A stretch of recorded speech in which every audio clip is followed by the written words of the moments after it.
जय हिंद दोस्तों। कैसे हैं आप लोग। स्वागत है आपका मेरे यूट्यूब चैनल आरंभ पे। मैं ज्योति। तो जैसा कि थंबनेल में शो कर रहा है इम्पोर्टेंट आर्टिकल्स महत्वपूर्ण अनुच्छेद।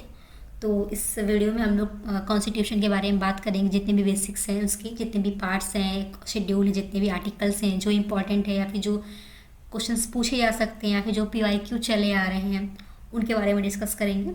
तो ये वीडियो 2 पार्ट में मेरी जाएगी। ये फर्स्ट पार्ट है इसका, इसमें जितनी भी बेसिक चीज़ें हैं, जितनी भी कॉन्स्टिट्यूशन के बारे में है, जितने शेड्यूल्स हैं, पार्ट हैं, कौन से शेड्यूल में क्या है, कितने आर्टिकल्स हैं, मैं उनके बारे में बताऊंगी आपको। और नेक्स्ट वीडियो में जितने भी अमेंडमेंट्स हैं या फिर कहाँ से हमने क्या बोरो किया है उसके बारे में जाएगा। अगर एक ही में सब कुछ कर देती तो फिर वीडियो बहुत लेंदी हो जाती, फिर आप लोग भी बोर हो जाते हैं। ओके, तो इसमें कुछ बेसिक्स और जितनी भी इंपॉर्टेंट चीज़ें मैं वो पहले प्रेजेंट करती हूँ। तो अभी अगर आपने मेरा फोक डांस का वीडियो मैंने लास्ट टाइम प्रेजेंट किया था, तो अगर आपने वो नहीं देखा तो वो देख लीजिए, वो बहुत इंपॉर्टेंट है क्योंकि अभी एग्ज़ाम्स हैं SSC की। मार्च के फर्स्ट वीक में CGL का मेंस है एंड देन 9 से आपका CHSL स्टार्ट हो रहा होगा। तो वो तो टॉपिक बहुत इंपॉर्टेंट है आर्ट एंड कल्चर के बिहाफ से, तो आप वो देख लीजिएगा। मैं उसकी लिंक आपको डिस्क्रिप्शन में दे दूँगी। और अगर आपको मेरी इस वीडियोज़ की जितनी भी PDFs है वो चाहिए तो आप मेरा टेलीग्राम ग्रुप ज्वाइन कर लेते हैं। मैं उसका लिंक आपको कमेंट बॉक्स में पिन कर दूंगी, आप उस पिन लिंक पे क्लिक करके टेलीग्राम ज्वाइन कर लीजिएगा, आपको वहाँ सारी PDF मिल जाएंगी। ओके, और अगर आप चैनल पर नए हैं, वीडियोस मेरी आपको अच्छी लगती हैं तो चैनल को सब्सक्राइब कर लीजिए, वीडियो को लाइक कर लीजिए, शेयर कर दीजिए, दोस्तों को बताइए। ठीक है, सब्सक्राइब कर लीजिए चैनल को आप। और फिर चलिए शुरू करते हैं हम लोग। फर्स्ट कॉन्स्टिट्यूशन के बारे में कुछ देख लेते हैं हम लोग बेसिक। तो इसके बेसिक्स पहले देखते हैं। बेसिक किसका है, हिंदी इंग्लिश दोनों में मैंने रखा है ताकि आपको इशू ना हो। तो हमारा जो कॉन्स्टिट्यूशन असेंबलीज बना था वो 29 अगस्त 1946 को बना था विद 7 मेंबर्स। ठीक है, 29 अगस्त 1946 को हमारा कॉन्स्टिट्यूशन असेंबली बना था, फॉर्म हुआ था संविधान लिखने के लिए। तो सारी चीज़ें जो कमेटी बनी थी तो वो 29 अगस्त 1946 को बनी थी, जिसके चेयरमैन डॉक्टर भीमराव अम्बेडकर जी थे, बाबा साहब इसके चेयरमैन थे। और जो प्रोसेस हुआ था कॉन्स्टिट्यूशन को पूरा लिखने का, जितना टाइम लगा था 2 साल 11 महीने 18 दिन। ये बहुत इंपॉर्टेंट है, बहुत बार पूछा गया है। ठीक है, कि कॉन्स्टिट्यूशन को लिखने में कितना टाइम लगा है, तो 2 ईयर्स 11 मंथ्स एंड 18 डेज, 2 साल 11 महीने 18 दिन में हमारा संविधान बनकर के तैयार हुआ है। ये याद रखिएगा आप। ठीक है, और चेयरमैन के भी नाम आप याद रखिएगा, डॉक्टर भीमराव अम्बेडकर जी हमारे चेयरमैन थे कॉन्स्टिट्यूशन असेंबली के। ठीक है, एंड जो इतना खर्च हुआ था, पूरा एक्सपेंडिचर हुआ था पूरे कॉन्स्टिट्यूशन को लिखने में, वो था 6.4 मिलियन। 6.4 मिलियन पूरा खर्च हुआ था कॉन्स्टिट्यूशन को लिखने में। इतने सालों में कॉन्स्टिट्यूशन के पीछे जितने भी खर्च हुए थे 6.4 मिलियन था। एंड देन जब ये बन गया हमारा कॉन्स्टिट्यूशन, तो ये जो एक एक्सेप्ट किया गया था, अडॉप्ट किया गया था कॉन्स्टिट्यूशन असेंबली से, वो 26 नवंबर 1949 को एक्सेप्ट किया गया था। ठीक है, 26 नवंबर को एक्सेप्ट किए थे। दैट्स वाई हम लोग 26 नवंबर को कॉन्स्टिट्यूशन डे सेलिब्रेट करते हैं। इसी रीज़न से हम लोग सेलिब्रेट करते हैं। तो उसे सब बोलते हैं ना, जैसे कॉन्स्टिट्यूशन पूरा बन गया तो उसे एक बार रीचेक करते हैं या फिर पास करते हैं कि हाँ अब सब कुछ ओके है, सब कुछ ठीक है, अब इसे पास कर दिया जाए, आगे बढ़ा दिया जाए। तो वही हुआ था कि जो पास हुआ था, constitution was pass and adopted by the assembly. 26 नवंबर को ये पास हो गया था। एंड देन आफ्टर 26 जनवरी 1950 को जो हमारा कॉन्स्टिट्यूशन है पूरे देश में लागू कर दिया गया था। वैसे 26 नवंबर 1949 को जो हमारा कॉन्स्टिट्यूशन एक्सेप्ट किया गया था, अडॉप्ट किया गया था, तो कुछ आर्टिकल्स उसी समय लागू कर दिए गए थे जो कि बहुत इंपॉर्टेंट थे। जैसे कि इलेक्शन कमीशन का आर्टिकल था 324, तो उसमें वो कुछ आर्टिकल्स थे जो बहुत इंपॉर्टेंट थे, उसी समय लागू कर दिए गए थे। उसके कुछ रीजंस थे, क्योंकि उसी समय हमारा देश रिसेंटली आज़ाद हुआ था, हमारा देश हमारा आज़ाद हुआ था, तो इलेक्शंस कराने बहुत ज़रूरी थे कि देश में इलेक्शन हो, वहाँ के जो प्रधानमंत्री हैं फिर प्रेसिडेंट हैं वो इलेक्ट होके आएँ, ताकि चीज़ें नॉर्मल हो सके, हम लोग सब कुछ सही कर सकें। तो जो जितने भी अमेंडमेंट्स थे, जितने भी हमारे आर्टिकल्स थे जो बहुत इंपॉर्टेंट थे, उन्हें तुरंत एक्सेप्ट करने के बाद उसे लागू कर दिया गया था। और बेसिकली जो सिटीजन्स के हिसाब से थे या फिर देश के हिसाब से थे, उन्हें 26 जनवरी 1950 को लागू किया गया था पूरे देश में। तो इसीलिए हम लोग 26 जनवरी को रिपब्लिक डे सेलिब्रेट करते हैं, गणतंत्र दिवस। क्योंकि वैसे फोर्स में तो 26 जनवरी को ही आया था, बट जो कुछ आर्टिकल्स थे जो 26 नवंबर को लागू कर दिए गए थे। ठीक है, तो इन्हें हिंदी में देख लेते हैं। सभा बनाई गई थी 29 अगस्त 1946 में। समय लगा था 2 वर्ष 11 महीने 18 दिन। खर्च जितना आया था 64 लाख रुपये, मिलियंस लाख है, हिंदी में लाख कहते हैं। एंड संविधान दिवस जो है वो 26 नवंबर को सेलिब्रेट करते हैं। ये बहुत इंपॉर्टेंट है, कॉन्स्टिट्यूशन डे कब सेलिब्रेट करते हैं, 26 नवंबर। ठीक है, 29 अगस्त को एक और डे सेलिब्रेट करते हैं हम लोग, आप बता सकते हैं स्पोर्ट्स डे सेलिब्रेट करते हैं। स्पोर्ट्स डे हमारे जो मेजर ध्यानचंद जी जो हॉकी के जादूगर कहलाते हैं उनकी बर्थ एनिवर्सरी पे 29 अगस्त को हम लोग स्पोर्ट्स डे सेलिब्रेट करते हैं। एंड 26 नवंबर को एक और डे सेलिब्रेट करते हैं, नेशनल मिल्क डे, राष्ट्रीय दुग्ध दिवस। ठीक है, ये सब चीज़ों का आप साथ में लिखते चल सकते हैं, लिखते रहिए, आपको नोट डाउन रहेगा तो आपको याद रहेंगी चीज़ें। ये वर्गीस कुरियन जी का बर्थ एनिवर्सरी होता है, वर्गीस कुरियन जी मिल्क मैन ऑफ इंडिया। ठीक है, तो उन्हीं के बर्थ एनिवर्सरी पे हम लोग मिल्क डे सेलिब्रेट करते हैं, नेशनल मिल्क डे 26 नवंबर को एंड कॉन्स्टिट्यूशन डे 26 नवंबर को। एंड 29 अगस्त को भी 2 डे हो गया, एक को जो कॉन्स्टिट्यूशन असेंबली फॉर्म्ड हुई थी उस दिन, and national sports day, major Dhyanchand ji का जन्म दिवस। ठीक है, ये बेसिक्स हो गए। बेसिक्स में ये देख लीजिए कि अभी प्रेजेंट टाइम में जो हमारे कॉन्स्टिट्यूशन में 470 अनुच्छेद हैं, एक 470 एवरेज कि इतने आर्टिकल्स हैं, 12 अनुसूचियाँ मतलब 12 शेड्यूल हैं एंड 25 भाग। ठीक है, 25 पार्ट्स हैं। पहले हमारे कुछ आर्टिकल्स, कुछ 395 आर्टिकल थे जब हमारा कॉन्स्टिट्यूशन बना था, जिसमें बना था तो कुछ 395 आर्टिकल थे और जो पार्ट थे वो 22 पार्ट्स थे। ठीक है, 22 पार्ट्स थे। बट अभी प्रेजेंट टाइम में अमेंडमेंट्स हुए हैं, तो अमेंडमेंट्स से क्या होता है कि कुछ हमारे जो आर्टिकल्स हैं वो ऐड होते हैं, इसमें सब टाइटल्स बनते जाते हैं, जैसे 19 का ए है, बी है, सी है, वैसे करके।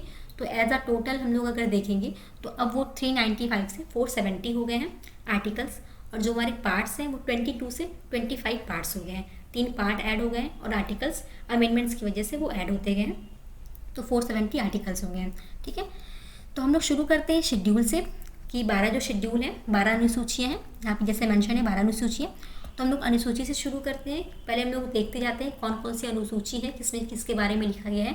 उसके बाद हम लोग पार्ट्स देखेंगे, कौन कौन से पार्ट्स हैं और कौन सा पार्ट्स कौन से आर्टिकल तक लाई करता है, कि मतलब जैसे फर्स्ट पार्ट हमारा यूटी है, ये स्टेट है, तो हम लोग उसमें कितने आर्टिकल तक जाते हैं वैसे देखेंगे। ठीक है, तो शेड्यूल देखते हैं फर्स्ट वाला। फर्स्ट शेड्यूल जो हमारा है, name of state and UT. ठीक है, कि जितने भी भारत देश में जितने भी स्टेट एंड यूटी हैं उनके बारे में फर्स्ट शेड्यूल में लिखा गया है। तो 28 स्टेट है हमारे भारत देश में, आपको सबको पता होगा, और 8 यूटी है। ठीक है, 8 यूटी में कौन कौन आते हैं? लद्दाख, जम्मू कश्मीर, पांडुचेरी, लक्षद्वीप, दादर नगर हवेली और दमन एंड दीव। ये पहले दोनों अलग थे बट अब एक हो गए हैं। Next Chandigarh, Delhi and last one is Andaman and Nicobar. ठीक है, ये 8 हमारे यूटी हो गए हैं और हमारे 28 स्टेट। ठीक है, सेकंड में सैलरी आती है, सैलरी पेंशन जितनी भी चीज़ें होती हैं जो सैलरी मिलती है, जैसे प्रधानमंत्री जी को सैलरी कितनी मिलती है या फिर प्रेसिडेंट को या फिर जितने भी राज्यपाल को। तो सेकंड जो शेड्यूल है सैलरी और पेंशन के बारे में है, उनके बारे में जितने भी आर्टिकल्स हैं। थर्ड में ओथ आता है, ओथ। ठीक है, जो शपथ लेते हैं, शपथ जैसे हमारे प्रेसिडेंट आर्टिकल 60 में, आर्टिकल 60 प्रेसिडेंट शपथ लेते हैं। सब जितने भी हमारे प्रधानमंत्री या फिर राष्ट्रपति या फिर राज्यपाल हैं वो शपथ लेते हैं, तो थर्ड वाले में ओथ के बारे में है। And fourth one is seat for state and UT in Rajya Sabha. Rajya Sabha में जो सीटें होती हैं, तो स्टेट से राज्य से कितनी सीटें हैं और यूटी से कितनी सीटें हैं, तो उसके बारे में ये लिखा गया है। ठीक है, तो वैसे अभी प्रेजेंट टाइम में हमारी जो सीट है 250 सीट होती है। बेसिकली राज्यसभा की जो सीट होती है वो 250 होती है, बट अभी कितनी है 245। ठीक है, इस बार जो सीट है राज्यसभा में वो 245 होती है, बट जो मैक्सिमम नंबर ऑफ सीट हो सकती है, पॉसिबिलिटीज़ जितनी हो सकती है वो 250 होती है।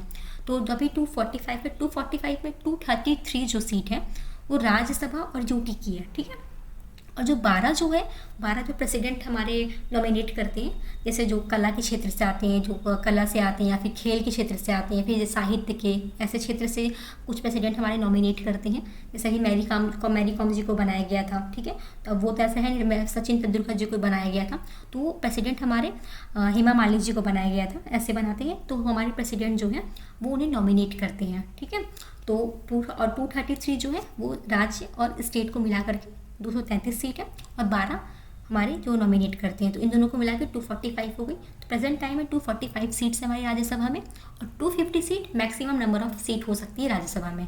ओके, क्लियर है। शेड्यूल 5 देखते हैं, schedule area and schedule type. ठीक है, जो शेड्यूल टाइप्स होती हैं और शेड्यूल एरिया के बारे में हमारा शेड्यूल 5 में लिखा गया है। आर्टिकल शेड्यूल 6 जो है इसमें 4 स्टेट्स के बारे में लिखा गया है, असम, मेघालय, त्रिपुरा, मिजोरम। ठीक है, इन 4 स्टेट के बारे में एक अलग से बनाया गया है शेड्यूल। असम, मेघालय, त्रिपुरा, मिजोरम, ये हमारे शेड्यूल 6 में आते हैं। इन चारों स्टेट के आप नाम याद रखिएगा। इसमें कंफ्यूज करके कभी मिजोरम की जगह मणिपुर का कर देते हैं, कभी मेघालय की जगह मणिपुर कर देते हैं, कभी त्रिपुरा हटा करके नागालैंड कर देते हैं, क्योंकि नॉर्थ ईस्ट के एरिया हैं 7, जहाँ के जो 7 स्टेट हैं वो काफ़ी कंफ्यूज करते हैं सारी चीज़ों में। ठीक है, और नाम भी कुछ जैसे मेघालय, मणिपुर एंड मिजोरम, सबका नाम एम से स्टार्ट होता है, तो बहुत कन्फ्यूज़न होता है। तो आप इसे नाम याद रखिएगा, मेघालय एंड मिजोरम है, मणिपुर नहीं आता है इसमें। ठीक है, क्योंकि ये मैंने देखा है, ये क्वेश्चंस पूछते हैं तो उसमें एक नाम चेंज कर देते हैं, तो फिर कन्फ्यूज़न होता है कि मेघालय था या फिर मिजोरम या फिर मणिपुर। तो ये 4 नाम याद रखिएगा, Assam, Meghalaya, Tripura, Mizoram. I think clear होगा। नेक्स्ट देखते हैं, वहाँ हम लोग 6 देख लेते हैं, 7 देखते हैं।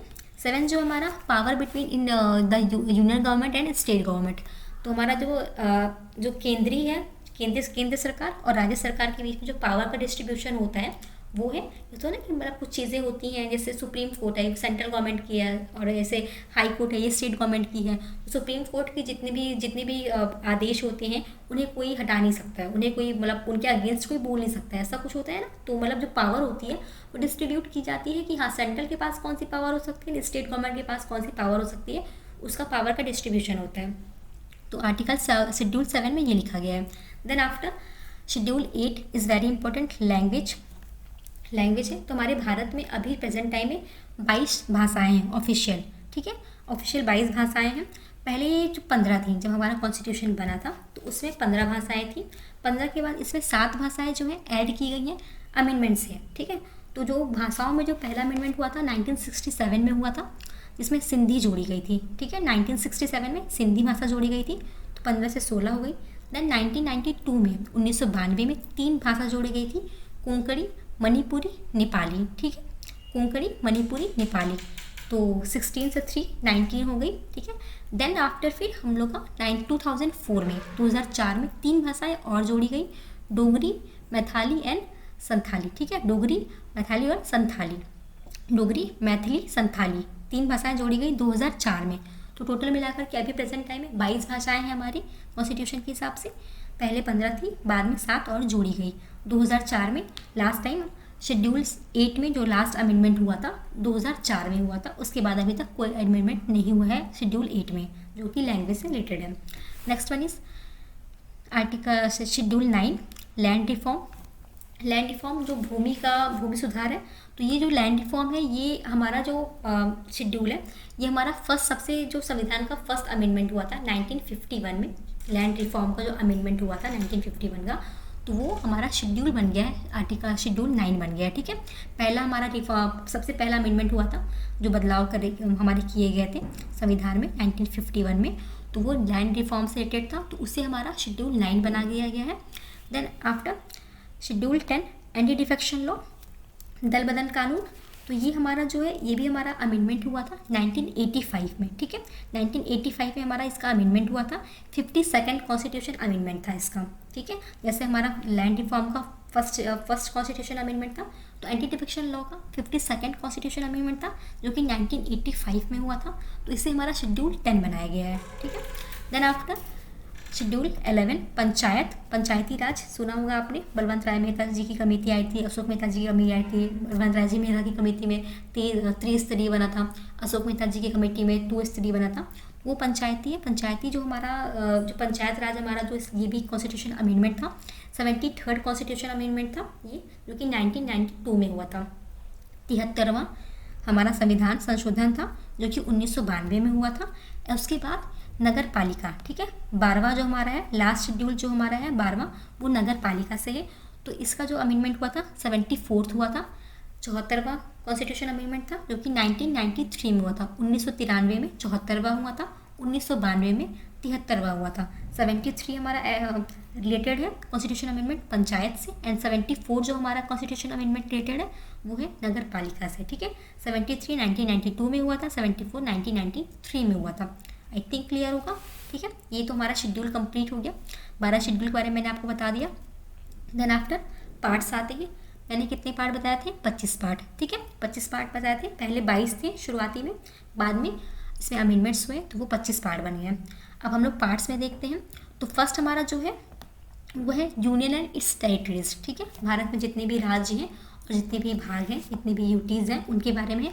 तो 1 से लेकर 4 आर्टिकल। ठीक है, आर्टिकल 1 से लेकर आर्टिकल 4 में यूनियन के बारे में बताया गया है और उसकी टेरिटरीज के बारे में बताया गया है। Second is citizenship. ये बहुत बार पूछा गया है कि सिटीजनशिप कौन से पार्ट में आता है। ठीक है, आप ऐसे याद रखिएगा, पार्ट के वाइज याद रखिएगा, क्योंकि क्वेश्चन पूछता है कि नागरिकता का जो कानून है, नागरिकता का जो भाग है, हमारे कॉन्स्टिट्यूशन के कौन से भाग में आता है। ठीक है, तो सेकंड जो पार्ट है वो सिटीजनशिप से आता है, नागरिकता। इसका जो आर्टिकल है वो 5 से लेकर 11 तक है। ठीक है, 5 से 11, इससे 1 से 4 तक यूनियन के बारे में था। देन आफ्टर 5 से 11 सिटीजनशिप, नागरिकता के बारे में है। थर्ड वाला जो है फंडामेंटल राइट, तीसरा फंडामेंटल राइट है, ये आता है 12 से 35। ये 11 तक था, 12 से 35 हमारा फंडामेंटल राइट हुआ है। And fourth one is DPSP, directive principle of state policy, DPSP। ठीक है, 36 से 51। ठीक है, 36 से 51, 35 तक ये खत्म हुआ था हमारा। देन 36 से 51 हमारा DPSP आया है। ओके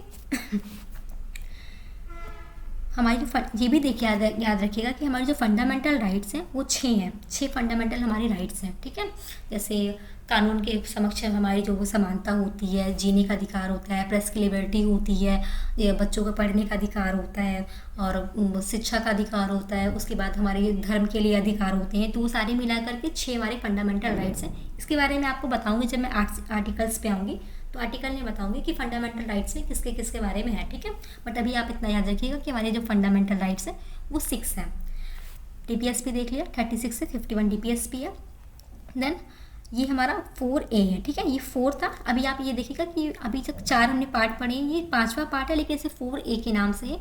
AB इसलिए लगाते हैं ताकि अभी कोई कॉन्स्टिट्यूशन को पढ़े, कभी कोई कॉन्स्टिट्यूशन को पढ़े या फिर कोई भी देख रहा है, तो उसमें ए बी लगने से ये मतलब होता है कि उसे ये पता चले कि ये ए जो जोड़ा गया है ये अमेंडमेंट करके जोड़ा गया है, ये बेसिक नहीं था। या फिर जब कॉन्स्टिट्यूशन लिखा जा रहा था तब ये चीज़ उसमें नहीं लिखी गई थी, तो उसमें ए बी इसलिए लगाते ताकि आप जब भी कभी पढ़ें आप कॉन्स्टिट्यूशन, तो आपको पता चले कि ये ए है या फिर बी है, तो इसका मतलब इसे जोड़ करके बढ़ाया गया है, ये पहले से इसमें एग्जिस्ट नहीं करता था। इसलिए ये पार्ट 4 तक था। एंड पार्ट 4A जो है वो फंडामेंटल ड्यूटी है। ठीक है, फंडामेंटल ड्यूटी 51A, ये आर्टिकल जो है 51A आता है। 51 तक हमने DPSP देखा था एंड 51A में फंडामेंटल ड्यूटी आती है। हमारी फंडामेंटल ड्यूटी 11 है, 11 फंडामेंटल ड्यूटी। फंडामेंटल राइट्स 6 थे, फंडामेंटल ड्यूटीज हमारी 11 है। ठीक है, पार्ट 5 में आते हैं। पार्ट 5 जो है हमारा वो है 52 से 151, 52 से 151 यूनियन के बारे में दिया गया है। ठीक है, यूनियन के बारे में 52 से 151 हमारा पार्ट 5 में आता है। ठीक है, एक बार मैं आपको पार्ट सारे एक बार रिवाइज करा दूंगी, पहले हम लोग सारे देख लेते हैं। देन पार्ट 6, पार्ट 6 के बारे में स्टेट के बारे में आता है। इसे यहाँ पे क्या था, हम लोग अभी यूनियन के बारे में पढ़ रहे थे एंड पार्ट 6 में हमारा स्टेट आता है। ठीक है, स्टेट के बारे में हम पार्ट 7 जो है, और स्टेट के बारे में जो है 151 पे ख़त्म होता है, तो 152 से 237 तक हमारा स्टेट के बारे में पार्ट 6 में आता है। पार्ट 7 जो है हमारा the states in part B of first schedule. ठीक है, अभी आपको थोड़ा कन्फ्यूजन कर रहा होगा कि ये पार्ट बी का क्या है या फिर फर्स्ट शेड्यूल का। तो हमारा जो फर्स्ट शेड्यूल था, फर्स्ट शेड्यूल आपको याद होगा हमारा क्या था। फर्स्ट शेड्यूल हमारा था name of state and UT. ठीक है, name of state and UT. तो स्टेट के बारे में, जो स्टेट की जितने भी नाम, हमारे देश में जितने भी स्टेट हैं एंड जितने भी यूटीज़ हैं, उनके नाम पर हमारे शेड्यूल फर्स्ट में मेंशन किए गए थे। तो हमारा जो शेड्यूल फर्स्ट है उसका एक पार्ट बी भी था, तो उस पार्ट बी के बारे में हमारे पार्ट 7 में उसके बारे में लिखा गया है। अब पार्ट बी में क्या था ये जानना है। तो पार्ट बी में मतलब ये था कि ये इसमें आते थे जम्मू कश्मीर है, हैदराबाद है, मैसूर है, पटियाला है। ठीक है, तो ये कुछ जगह थी जो पार्ट बी में आती थी। ठीक है, बट इसे जो इसका जो जब बना था ये ना 7, तो इसे 7th अमेंडमेंट से इसे कैंसिल कर दिया गया था। भारत में हमारे जो संविधान में जब 7वां संविधान संशोधन हुआ था, तो 7वें संविधान संशोधन से जो पार्ट 7 था उसे कैंसिल कर दिया गया था पार्ट बी को। ठीक है, ये आप याद रखिएगा कि पार्ट बी को 7th शेड्यूल से ही 7th पार्ट को 7th कॉन्स्टिट्यूशन अमेंडमेंट से कैंसिल किया गया था हमारे संविधान में, जब अमेंडमेंट हुए थे तब। ठीक है, आई थिंक आपको याद होगा। और पार्ट बी में हैदराबाद, जम्मू कश्मीर, मैसूर, पटियाला, ये सारी चीज़ें आती थी, ये सारी जगह आती थी पार्ट बी में, जो कि फर्स्ट शेड्यूल में है। ठीक है, देन आते हैं पार्ट 7। पार्ट 7 यूटीज़ है। ठीक है, पहले हमारा पार्ट 5 में यूनियन था, 6 में स्टेट था, 7 में part B of first schedule, और फिर 8 में हमारा आता है यूटी। ठीक है, यूटी आता है जो कि 239 से 242 तक है। ठीक है, इसमें सिर्फ 3 आर्टिकल आते हैं, 39, 239, 240, 241 एंड 242, 4 आर्टिकल है। देन पार्ट 9 पंचायत से है, 243 से 243O, मतलब 243 से शुरू हुआ है, 243 का फिर A B C D E ऐसे करके O तक गया है ये। ठीक है, बीच में कुछ छोटे भी हैं, ऐसा नहीं कि A to O ही है, बीच में 1-2 से G है या फिर E है, ऐसे करके इसमें छोड़ा भी गया है, बट 243 से शुरू होकर 240O तक गया है। इससे आपको क्लियर हो रहा होगा कि इसमें A B C जोड़ा गया है, तो इसका मतलब ये कॉन्स्टिट्यूशन अमेंडमेंट है। और इसका अमेंडमेंट मैंने बताया था आपको 1992 73rd अमेंडमेंट पंचायत को जोड़ा गया था। ठीक है, तो अभी मैंने बताया ना कि ABC कहीं जुड़ता है तो इसका मतलब वो अमेंडमेंट होता है। अभी आपको क्लियर होगा कि यहाँ पे O जोड़ा गया तो इसका मतलब ये अमेंडमेंट से बना है, और पंचायत का अमेंडमेंट आपको पता है 1992 73rd अमेंडमेंट। ओके, फिर 9th हमारा A आता है, ये 9th था। 9th A में हमारी नगर पालिका म्यूनसिपलिटीज़ आती हैं, जो कि 243P से 243ZG। ठीक है, ये 243 का ही पार्ट चल रहा है, 243 से शुरू के 243O तक हमारा पंचायत में था। O के बाद जो P आया है 243P से, P से लेके ZG, मतलब Z खत्म हुआ, फिर Z के बाद फिर A B C D E F G लगना शुरू हुआ, तो वो G तक 243P से 243ZG तक हमारा नगर पालिका है, जो कि हमारा 9th A, part 9th A में आता है। ठीक, then part 9B the cooperative societies, ये 243ZH से लेके 243ZT तक आता है। ठीक है, यहाँ पे G खत्म हुआ था, अभी 243 ही चल रहा है, आप ये ध्यान रखिएगा। 243 से हम लोग सेकेंड वाले अभी आर्टिकल में नहीं गया, 243 चल रहा है। 243 से O तक पंचायत में था, 243P से लेकर ZG तक हमारा म्यूनसिपलिटीज नगर पालिका में था। देन 243ZH से हमारा 243ZT तक हमारा कोऑपरेटिव सोसाइटीज़ में है। ठीक है, क्लियर हुआ? थोड़ा कंफ्यूजिंग है, बट आप इसको 2 से 3 बार पढ़िएगा तो आपको इजी रहेगा। देखिए 243 तो सेम ही है तीनों में, पार्ट 9 में भी, पार्ट 9A और पार्ट 9B, 243 तो सेम है, बस फर्स्ट वाले में O से है, O के बाद P। ठीक है, O के बाद P आता है, तो P से लेके ZG तक इसमें कर लीजिए, एंड G के बाद H आता है। अल्फ़ाबेट अगर आप देखेंगे तो G के बाद H आता है, तो H से T तक हमारा 9th B का है। ओके, देन नेक्स्ट हम लोग आते हैं, ये पार्ट हमारा 9 चल रहा था। अब पार्ट 10 देखते हैं। पार्ट 10 में क्या है? Schedule and tribal areas. ठीक है, शेड्यूल एंड ट्राइबल एरियाज़, तो 243 हमारा अब खत्म हो गया, ये 244 से लेकर के 244A तक है शेड्यूल एंड ट्राइबल एरियाज़। ठीक है, फिर 11 आता है।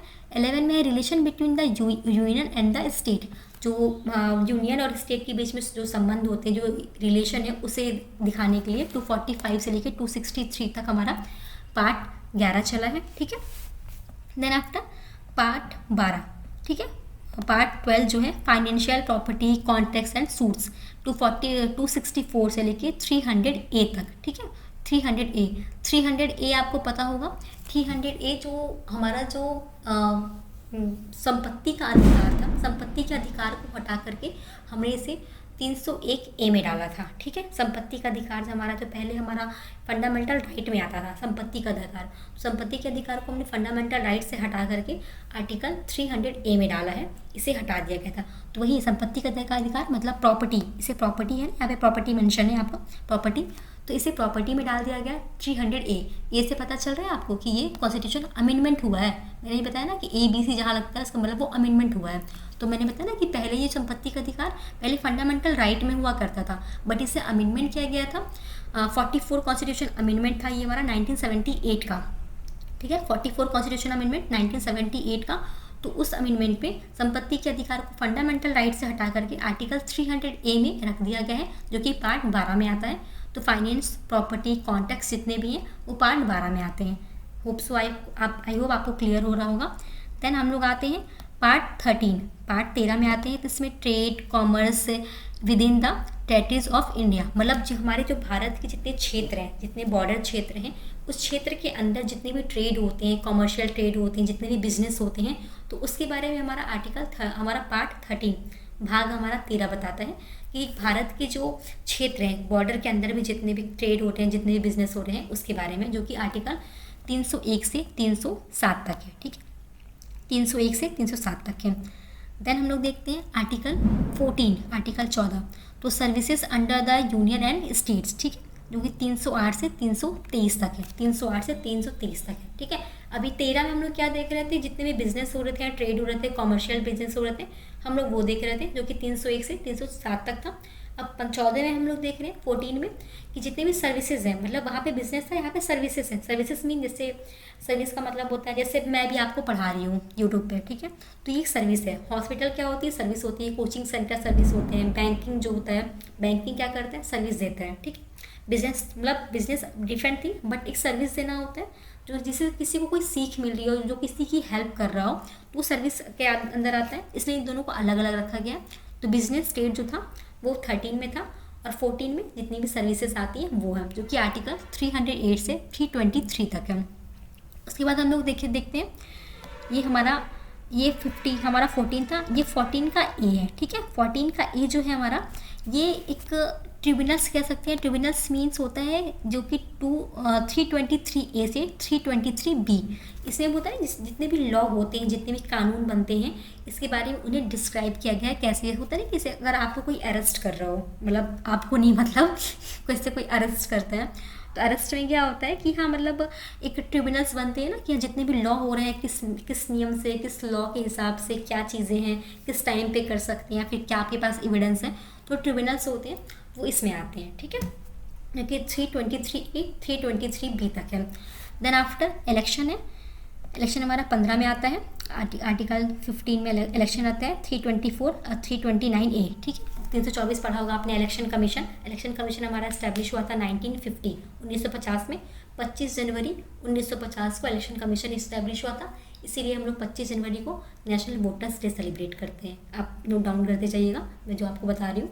25 जनवरी 1950 को हम लोग हमारा इलेक्शन कमीशन इस्टेब्लिश हुआ था, इसलिए हम लोग 25 जनवरी को नेशनल वोटर्स डे सेलिब्रेट करते हैं। और प्रेजेंट टाइम में जो हमारे इलेक्शन कमीशन है वो है राजीव कुमार जी, ठीक है। राजीव कुमार जी हमारे इलेक्शन कमीशन प्रेजेंट टाइम के हैं। और ये आर्टिकल 324 है, पार्ट इसका 15 है। आई होप क्लियर हो रहा होगा।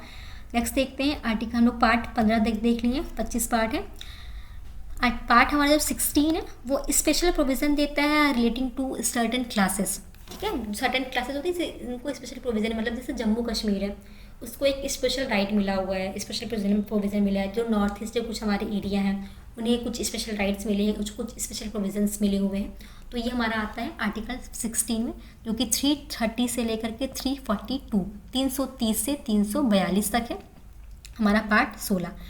पार्ट 17 देखते हैं, ऑफिशियल लैंग्वेज, ठीक है। ऑफिशियल लैंग्वेज हमारा लैंग्वेज जो शेड्यूल में था वो 8 शेड्यूल में था, ठीक है। 15 पहले लैंग्वेज थी, बाद में 22 हुई थी, 7 बढ़ा दी गई थी। 2004 में लास्ट टाइम अमेंडमेंट हुआ था, जिसमें 3 भाषाएं आई थी, मैथिली, संथाली और डोगरी, ठीक है।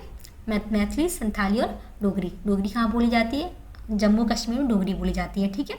तो हमारा जो लैंग्वेज था शेड्यूल 8 में था, बट अगर पार्ट में आता है तो पार्ट हमारा कौन सा है, 17, ठीक है। 17 हमारा जो ऑफिशियल लैंग्वेज होता है, क्योंकि 343 से लेकर के 351, ठीक है। 343 आपने पढ़ा होगा, 343 आर्टिकल हमारा जो भाषा से संबंधित आर्टिकल 343 ही होता है। तो 343 से 351 हमारा ऑफिशियल लैंग्वेज है। इमरजेंसी प्रोविज़न, इमरजेंसी जो हमारी है वो आती है 352 से 360, ठीक है। ये हमारा जो आर्टिकल है, हमारा जो पार्ट है इमरजेंसी का वो है कौन सा, 18 हमारा जो पार्ट है। पार्ट 18 में हमारा इमरजेंसी आता है।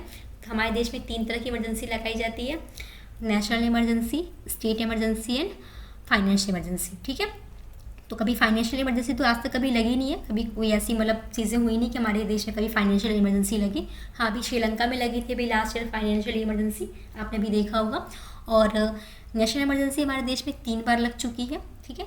1961 में लगी है, देन 1972 में लगी है एंड 1975 में लगी है, ठीक है। 1961, 72 एंड 75। 75 में हमारी इंटरनल थी, 61 एंड 72 में हमारी एक्सटर्नल इमरजेंसी लगी थी, जब हमारा जब युद्ध हो रहा था इंडिया का पाकिस्तान से और चाइना से हुआ था, तब 61 और 72 में लगी थी। और जो 1975 में लगी थी वो इंटरनल लगी थी, उसमें इंदिरा गांधी जी का राज था, ठीक है। तो इंदिरा गांधी जी के टाइम पे हमारी प्रधानमंत्री थी, तो इंदिरा गांधी जी के टाइम पे 1975 में नेशनल इमरजेंसी लगी थी। तीन बार इमरजेंसी लगी, उसके बाद अभी तक कोई इमरजेंसी हमारे देश में नहीं लगी है। स्टेट इमरजेंसी काफ़ी बार लगी है, बट हाँ सबसे पहले जो लगी थी स्टेट इमरजेंसी वो पंजाब में लगी थी और मैक्सिमम टाइम यूपी में लगी है, उत्तर प्रदेश में। ठीक है, पहली बार जो लगी थी पंजाब में लगी थी और मैक्सिमम टाइम उत्तर प्रदेश में लगी है। और अभी कुछ ऐसे स्टेट है जहाँ अभी स्टेट इमरजेंसी नहीं लगी है। फॉर एग्जांपल छत्तीसगढ़ है, तेलंगाना है, ये उत्तराखंड है, क्योंकि ये सारे भी नए स्टेट बने हैं। तो भी एक स्टेट से टूट कर तेलंगाना है, पहले आंध्र प्रदेश का रहा, तो तेलंगाना 2 जून 2014 को अब एक नया राज्य बना है। छत्तीसगढ़ भी 2000 में बना है, झारखंड भी सन 2000 में बना है, उत्तराखंड भी सन 2000 में बना है। तो ये अभी नए नए स्टेट है, इसलिए यहाँ भी इमरजेंसी एक भी बार नहीं लगी है। But first time emergency state emergency Punjab में लगी थी एंड मैक्सिमम टाइम जो इमरजेंसी है स्टेट इमरजेंसी वो यूपी में लगी है। ठीक है, आई थिंक क्लियर हो रहा होगा आपको। देन हम लोग देखते हैं पार्ट। अब हमारा ये पार्ट हमने यहाँ तक देखा था 18, अब हमारा पार्ट 19 है। 19 में मिसलिनियस, मतलब जितनी जो जैसे हमने सारे पार्ट्स में डिवाइड कर दिए।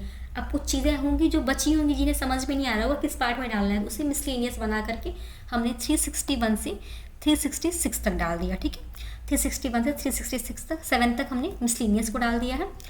देन आफ्टर हमारा जो बनता है 20, पार्ट 20 अमेंडमेंट ऑफ कॉन्स्टिट्यूशन। अब ठीक है, अमेंडमेंट ऑफ कॉन्स्टिट्यूशन में जितने भी अमेंडमेंट किए, जितने प्रावधान किए जा रहे हैं वो हमारा पार्ट 20 में आता है।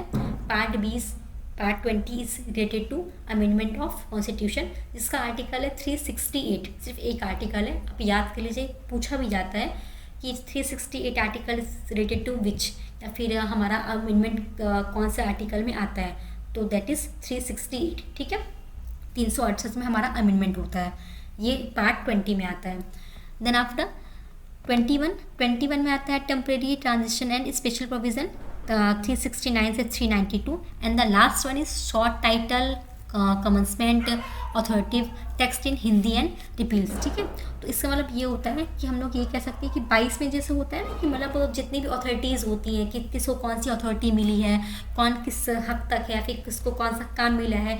आप होता है ना किसी आपके घर में होता है कि हाँ पापा को अलग अथॉरिटी मिलती है, मम्मी को अलग अथॉरिटी मिलती है, घर के बच्चों को अलग अथॉरिटी मिलती है। तो वैसे अथॉरिटी होती है स्टेट या फिर सेंट्रल में कि किसको कौन सी अथॉरिटी मिली है, कौन कौन सा काम कर सकता है और उस अथॉरिटी का कहाँ कहाँ यूज़ हो सकता है। जैसे मैंने अब आपको एग्जांपल दिया था कि आप कभी किसी जैसे पुलिस वाले आते हैं किसी को अरेस्ट करने के लिए, तो उनके पास अथॉरिटी होती है उन्हें अरेस्ट करने की, बट विद प्रूफ होती है कि हाँ इस प्रूफ से, इस रीज़न से आपको अरेस्ट किया जा रहा है। ठीक है, तो वहाँ पे जो होता है ना कि एक रीज़न के साथ आते हैं, रिटन इन्फॉर्मेशन पूरी होती है कि हाँ कैसे आपको हम क्यों आ रहे हैं अरेस्ट करने, तो अथॉरिटीज़ होती हैं, तो जो कि पार्ट हमारे 22 में लिखी गई है। ठीक है, आई होप आपको क्लियर हो रहा होगा।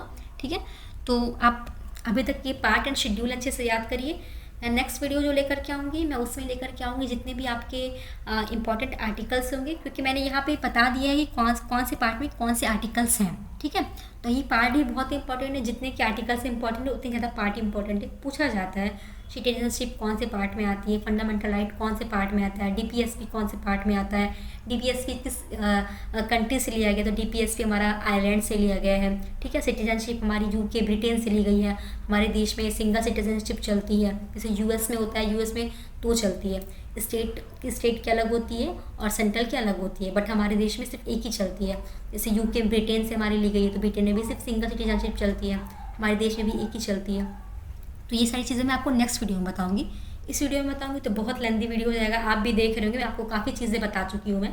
तो नेक्स्ट वीडियो में मैं आपको बताऊंगी कि और सारी चीज़ में क्या है, आर्टिकल के साथ बताऊंगी और अमेंडमेंट भी उसमें बताऊंगी मैं आपको। ठीक है, तो अभी तक आप सिर्फ पार्ट्स याद रखिए और शेड्यूल याद रखिए, और बाकी की मेरी वीडियोज़ हैं मैं आपका लिंक आपको दे दूँगी, आप उसको लिंक को देख लीजिएगा। बाकी की जितने फोक डांस के, अवार्ड्स के या फिर इंपॉर्टेंट डेज़ की जितनी वीडियोज़ हैं, और अगर आपको उसका PDF चाहिए तो आप मुझे कमेंट सेक्शन में मैं आपको पिन कर दूँगी इसकी टेलीग्राम ग्रुप लिंक, आप उसमें ऐड हो सकते हैं। और अगर आपको किसी इंपॉर्टेंट टॉपिक पे वीडियो चाहिए तो आप मुझे कमेंट सेक्शन में कमेंट करके बता सकते हैं कि आपको किस टॉपिक पे वीडियो चाहिए, मैं उस टॉपिक पे वीडियो बना कर लेके आऊँगी। ओके, तब तक अपना ख्याल रखिए, मिलते हैं नेक्स्ट वीडियो में। जय हिंद।